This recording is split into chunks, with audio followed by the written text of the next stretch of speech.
I feel like transfers nowadays have become for some fans as big as results. It's weird to say that, but it has. Like, you look at Chelsea is the best example. Yeah. During the transfer window, their fans are as loud as you can ever find, as if they won like Champions League.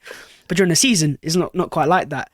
In terms of, I guess, for yourself, and I guess what you expect from Arsenal, is it something that, Arsenal might do something major this summer, or is it just, we'll see what happens and it might surprise us? Because right now there's a lot of different rumours. First it was Ivan Toney a few months Yeah. ago, and then Osimhen comes in, and Isak comes in, and they all disappear, and then Sheshko's gone as well. Yeah. What do you reckon Arsenal trying to do?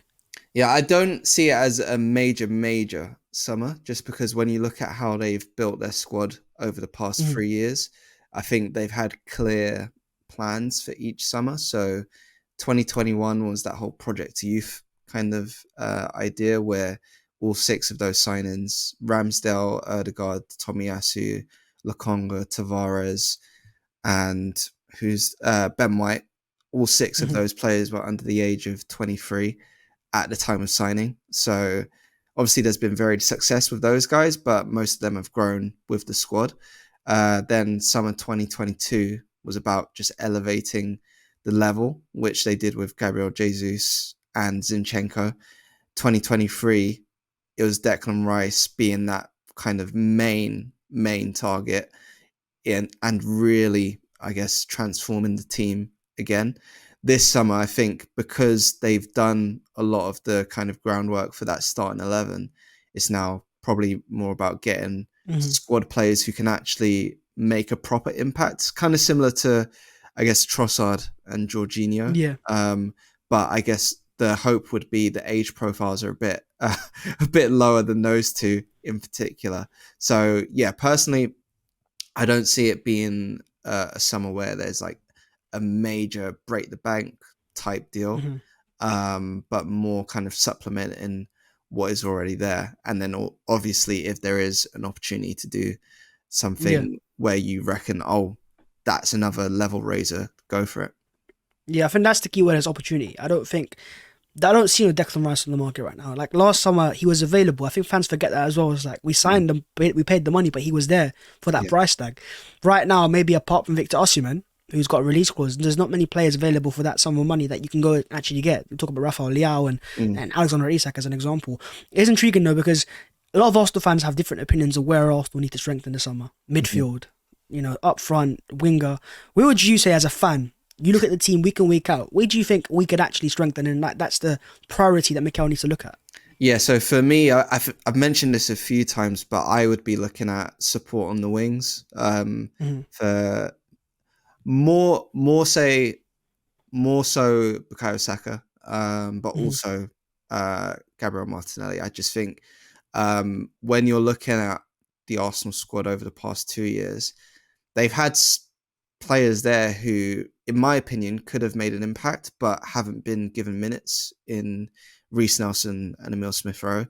If you're not going to use them, and obviously Reece Nelson's considering his options, then if you get that money in, how are you going to spend it? Maybe find someone who is actually going to make an impact in that position and is going to be used in those positions. So that's how I would, I guess, use money this summer. But of course, my colleague as well, James and Nicholas, wrote today that the priority is now more likely a number 6, which I also understand, because I'm not sure if I mentioned it with you in January, but I feel like I've mentioned it somewhere. But succession planning is also something that I'm quite big on.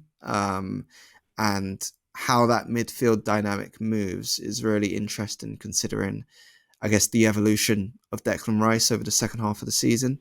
Also, Jorginho signing a new short-term contract probably gives Arsenal a bit more time to really plan for that position. And don't know what will happen with Thomas Partey either. So I think those two areas are quite interesting to look at for this summer.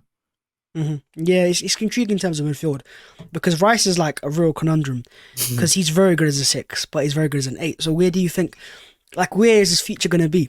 Because right now, I'd still think probably as a 6. I feel like his defensive ability is that good that you have to keep him there.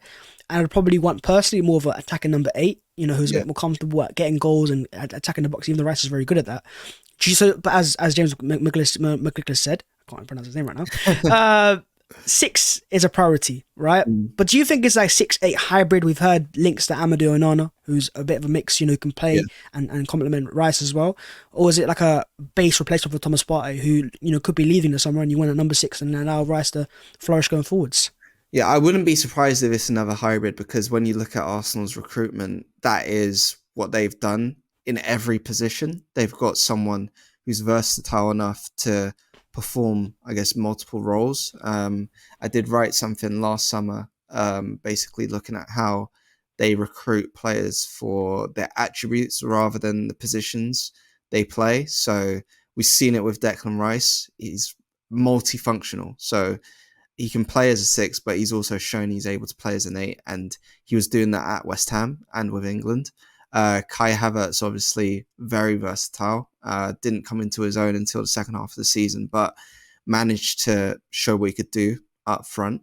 And then Jurriën Timber, we didn't get to see him last season, but you could 100% see the versatility with him as well. So I wouldn't be surprised if it's another kind of hybrid 6/8, but someone who is maybe a bit more comfortable on the ball as a 6. So with Rice, I think, and it's a question that will probably be asked like even throughout next season, I reckon, 6 or 8 with Rice.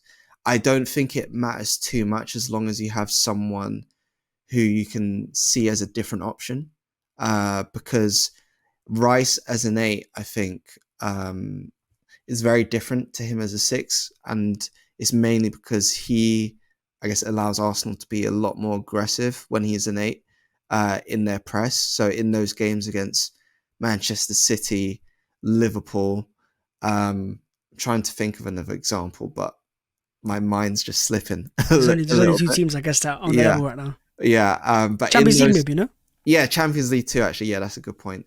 In those games, you've seen, I guess, the benefits of him being an 8 and actually pushing up to make that press just really violent. So in those situations, it's mostly been Jorginho that's played there. But it maybe you'd have someone else, a new recruit, in that 6 instead. But then if you want to play Rice more as a 6 in a game where you might expect to have more possession, then maybe the player who's a bit more comfortable on the ball can push up, or is just a different option off the bench. So yeah, I think that's kind of where Arsenal would lean to, but definitely someone who's comfortable on the ball, because that's a major essential, I guess, in that midfield. Yeah, that's why I think I'm looking at someone like Amadou Onana, who, even though he plays for a club like Everton, who are more off the ball, I think if you've watched him play at Lille, and even now for Belgium at the Euros, like, he's very comfortable on the ball. He reminds me a little bit in terms of his posture of like Paul Pogba. He can be very graceful at times, and I'm thinking, like, we've seen that at Arsenal over the years. We've had some really tall midfielders that can drive with the ball. There's 2 examples that come to mind: Patrick Vieira and Abdou Yabi as well. Yeah. So is Onana a player that you think, look, he could be a very good complement to Declan Rice, but also like market availability is an opportunity there. If Everton need to sell a player before June the 30th for FFP reasons, is that a player, do you reckon, that could really elevate our midfield to get that extra maybe 3-4 points next year to beat City to a title? Yeah, he does, I guess, fit the profile very well. As you say, he's not just pace and power. He is very graceful with the ball at his feet, and I do see him as someone who can complement Declan Rice really well. I guess the question is opportunity again, because for people who haven't seen, in last week's deal sheet, which James McNicholas contributed to, he said it's probably not something that would happen this summer.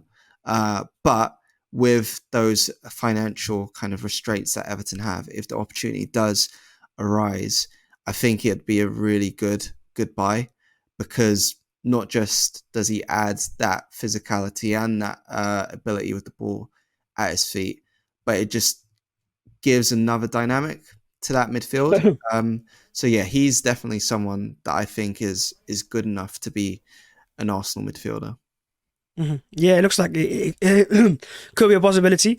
And I feel like, look, the key part is opportunity. We looked at Shesko as a chance, and obviously signed a new contract, but there was a chance, there's an opportunity. Onana might be an opportunity as well. We talked about wide forwards, you know, and I think it goes under the radar of a lot of Arsenal fans. We talked about Saka's backup as well. But looking at the left-hand side, and I'm going to have a bit of an intriguing conversation about Gabriel Martinelli, the fact that Mikel Arteta wanted to spend 60, 70 million pounds on Mykhailo Mudryk a few years ago, a left winger, you know, and we linked to other left wingers in the past. Do you think out of all the first teamers that Arsenal fans have like stuck in the heads of these guys are like guaranteed starters, is Gabriel Martinelli maybe that player that Mikel could look to be ruthless with next, you know? And it's hard to say that at times, but we've seen it with fans' favourites in the past. Emile Smith-Rowe is one, but Kieran Tierney and the Zinchenko the year after that, players that fans thought these guys are guaranteed starters, Gabriel Jesus, they're not starters anymore. Is that maybe the next thing for Mikel, is maybe looking for a left forward if their opportunity arises to really level up the team on that side? Yeah, I think it's something